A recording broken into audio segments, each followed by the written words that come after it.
Hello, world and universe. Welcome to the Trevor Donald Experience. Manifest your truth. And if you're new to the channel, please hit that like and subscribe button. And for all my continued followers, I want to say thank you. And this is an opinion-based video channel where I try to open your eyes and ears up to some of the travails and tribulations that take place throughout our cities, our states, our country, and sometimes around the world.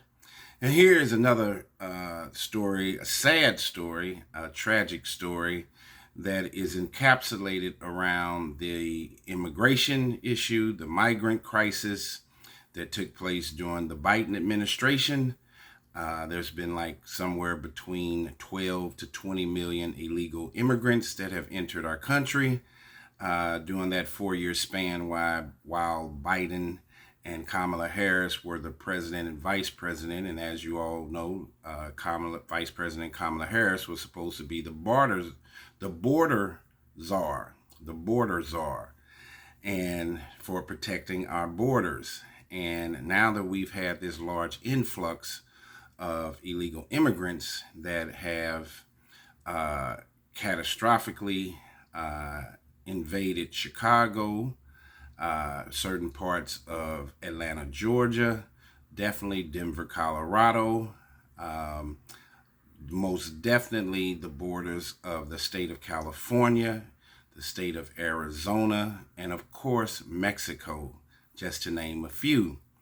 But now, this particular story has a migrant issue that's in South Carolina. And when you let in 12 to 20 million individuals and plop them in the United States of America with no vetting or no way of keeping access on where they are going and what they are doing, their tentacles can reach throughout the entire country. So when this migrant crisis was taking place, many people who probably didn't live in these border states or these migrant welcoming these blue cities that welcome the migrants into their cities, like Chicago, like New York City, you probably thought, well, this is not going to affect me. However, once these individuals got here in the States, they have an opportunity to move around anywhere they want to. And trying to keep a thumbnail on where all of these people are going and what they're doing has become almost impossible. On top of that, we've always had an issue in our urban cities of poverty, hopelessness, helplessness, poor inner city public schools, fatherless homes, domestic violence issues, assaults, gun violence, and of course, gang violence. So now you have this migrant crisis that has been placed on top of those issues. And remember, in these sanctuary cities, they were not putting these migrants in the suburbs. They were sticking them in blighted and desolate urban areas in New York City, in Chicago in particular. And so you have one negative chasm on top of another. Well, here we go with something that took place in South Carolina, which was not a state that was on the sanctuary roadmap. But somehow at least 6 illegal immigrants ended up there between the ages of 13 to 21. We're talking about basically teenagers and very, very young adults. So this has everything to do with homeland security, the immigration issue, this migrant status. There was no vetting of these individuals. And just like the situation that took place with Laken Riley in Georgia, who got killed by an illegal immigrant, and that made national news. She was a white female nursing student, and she got allegedly murdered while she was taking a jog one morning, and they subsequently found her body a week or so later. What an unfortunate circumstance for her family. And of course, Laken Riley was just beginning her life, a nursing student in her early 20s, and she had the whole world and its prosperity in front of her, and that was taken away. Now you have a situation out of South Carolina where 6 illegal aliens have been charged for the brutal murder of a black South Carolina mother in a random attempted robbery. So let's get into this one. Local authorities have charged 6 illegal aliens between the ages of 13 to 21. Let's say it again, between the ages of 13 to 21, with the random murder of a black South Carolina mother of 2, Larissa Sherelle Thompson. They have also been charged with burglary and attempted armed robbery. The 6 illegal aliens allegedly pulled up alongside Thompson. Now listen to allegedly what they did. You're talking about it can't be any more heinous and inhumane than this. Just a random scenario. This young lady's at a traffic light and they pull up alongside her, fatally shoot her, and attempted to enter her vehicle. Not only did these individuals allegedly murder this innocent mother, but they also are accused of attempting to rob a convenience store. On May 12th, local authorities announced the arrest of 6 illegal aliens from Honduras, including Azio Torres Chirinos, Jarby Ramos Arden, Jason Salgado Pineda, and 3 juveniles, ages 13, 14, and 15, for the murder of Miss Thompson and the convenience store robbery. Mr. Torres Chino was previously arrested in 2023 for domestic violence. U.S. Immigration and Customs Enforcement, which is ICE, has placed detainers on all 6 criminal illegal aliens as they await criminal prosecution in South Carolina. And I think South Carolina is a state that just brought back the firing squad for people on death row. Just as a side note for these young men that just committed this heinous murder against this mother. Larissa, statement attributable to Assistant Secretary Tricia McLaughlin. She said, Larissa Sherelle Thompson's life was tragically taken by criminal illegal aliens. She was a mother who was driving to a friend's house when her life was brutally taken by these criminal aliens who should have never been in our country. President Trump and Secretary Noem will always fight for the victims of illegal alien crime and their families. The safety of American citizens comes first. Secretary Noem relaunched the Victims of Immigration Crime engagement called VOICE, VOICE. The VOICE office was shuttered by the previous administration, the Biden, Kamala Harris administration, which left victims of alien crime without access to many key support services and resources. The office was launched in 2017 by the Trump administration as a dedicated resource for those who have been victimized by crime that has a nexus to immigration. Now, why is this story so important? Not only we've seen several people that have been victims from this illegal immigration issue, but there's a certain level of hypocrisy that is going on in America. Why, during the Biden and Kamala Harris administration, did they open the borders 100% wide open and just let any and everybody in? I do not have an answer for. With no vetting, whether it's from a medical standpoint, a criminal history standpoint, a work standpoint, the hypocrisy is, if you're an American citizen, such as I am, think about when you apply for a job. There are a number of checkoff points that you have to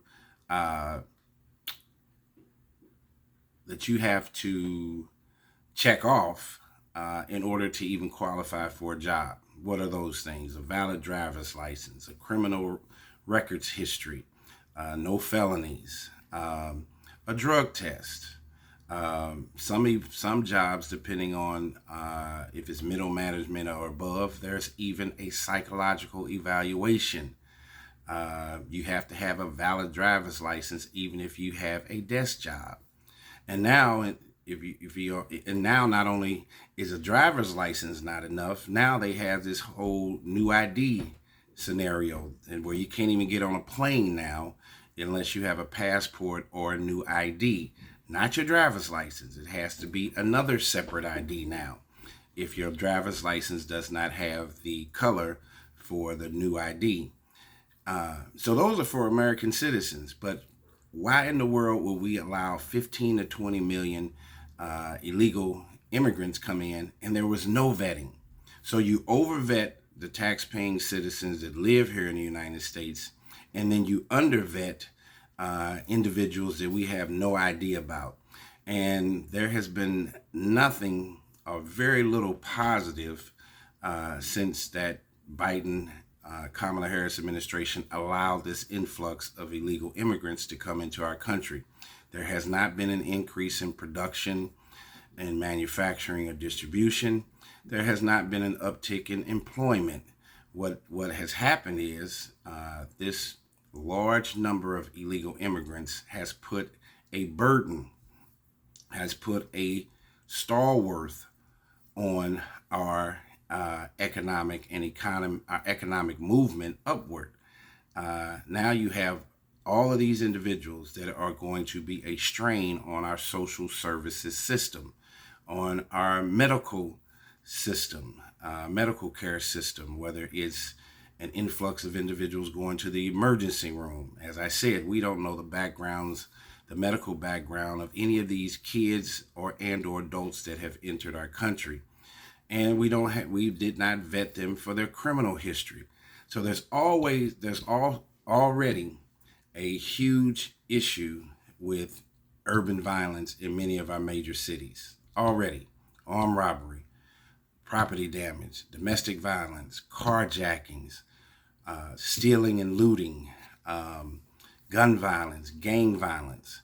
And now we've brought all these other individuals in that are going to help permeate those existing negative things that are taking place and putting a strain on our public safety. And now you have a situation where this mother of two was just sitting in her car getting ready to go to a friend's home, and she gets gunned down because evidently they wanted to, it sounds like, carjack her car, but the doors were locked and they couldn't get in it. So she ended up dying very callously. Of course, her life as a mother, as a daughter, as a sister was worth more than a car, let alone to just end up dying in such a reckless and inhumane way. And you're seeing some parallels with urban violence, that these people were between the ages of 13 and 21.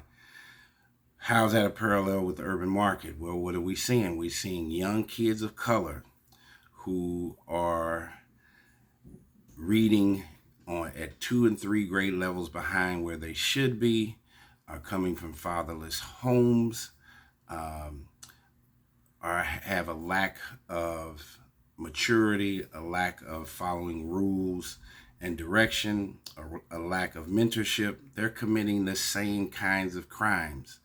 And we have to recognize and take a look at that. As a man that's a person of color, I'm not worried about a white police officer shooting me. I'm not even worried about a white man or woman shooting me or harming me. I'm worried about somebody that looks just like me and or my children. We have to face reality. I think the scenario with Black Lives Matter was a misnomer. They were only protesting when a white officer allegedly killed a black patron. However, statistically, that very rarely happens. But black on black violence, definitely between the ages of 13 to 25, is at its highest precipice point that it could be. Murder and homicide is the number one killer for kids, black males between ages of 13 to 25. It's not cancer, it's not diabetes, it's not heart disease. It is gun violence, murder, and mayhem of two individuals, one person perpetrating it that looks like the victim.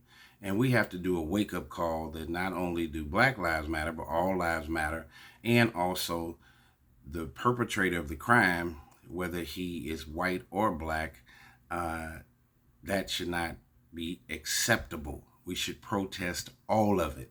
And of course, we know that Black Lives Matter spent $90 million that was donated to them, and you don't even hear from them today. Defunding the police is not the way to go. And when it's amazing when people are vocalizing, especially people of color, that we should police ourselves, that is the dumbest thing on the planet.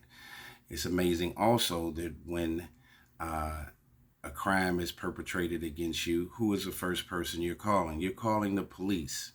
If you have a heart attack or if you don't feel well, who is the first person you call and go see? You go see a doctor at a hospital. This is common sense. Life is not that difficult. Human beings make it difficult. But in this particular situation with these 6 illegal aliens, you're seeing a certain relevance that is taking place on us not knowing who and what kind of individuals have come into this country, what resources are going to help them get on their feet, a little bit at the defense of these 6 individuals that are accused of allegedly killing this lady. These people they don't speak English. They don't have a place to stay. What do you think? What does America think they're going to do? They're going to go from being human beings with some humanity to vultures with none, and they will take any means necessary to survive. I'm not giving justification for them murdering Miss Thompson, but I am saying that when people are desperate, they do desperate things under desperate measures. And we may end up seeing an uptick in gang violence, in gun violence, in assaults, due to this added influx of poor people of color coming into this country and putting a heavy burden on our social services systems, along with putting a heavy burden on our public safety. This random robbery and attempted murder could happen to anyone. These kinds of crimes are not separated by race, creed, color, zip code, economic status. This can happen to anyone at any time. So you take this black mother in South Carolina, and you take young white female nursing student Laken Riley, and those two situations are exactly the same. 2 individuals at 2 separate different ages. Larisha Sherelle Thompson is a mother of 2 in South Carolina. Laken Riley was a young woman who was in nursing school going out for a jog. Totally separate states, but guess what the end result was? They are the alleged victims of the most heinous crime that could be committed by an illegal immigrant. And in this particular situation in South Carolina, there are 6 individuals involved, and one of them had a prior domestic violence issue. So he had been in the court system, and how was he not sent out of this country right away? What are we doing, America? We are putting a heavy strain on our middle class, our tax-paying middle class. Jobs are going out. Artificial intelligence and automation is replacing human beings in manufacturing and distribution. The American dream is turning into the American nightmare as we speak.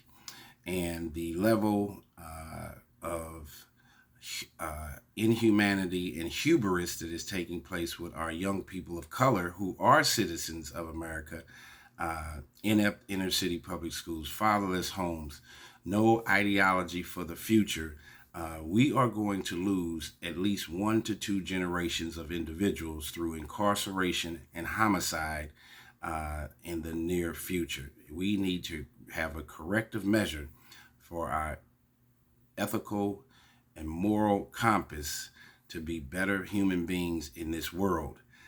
By the time a kid gets to be 6 or 7, if they have not been taught the vestibule of right and wrong, you are going to lose them. So that's for individuals here in our country.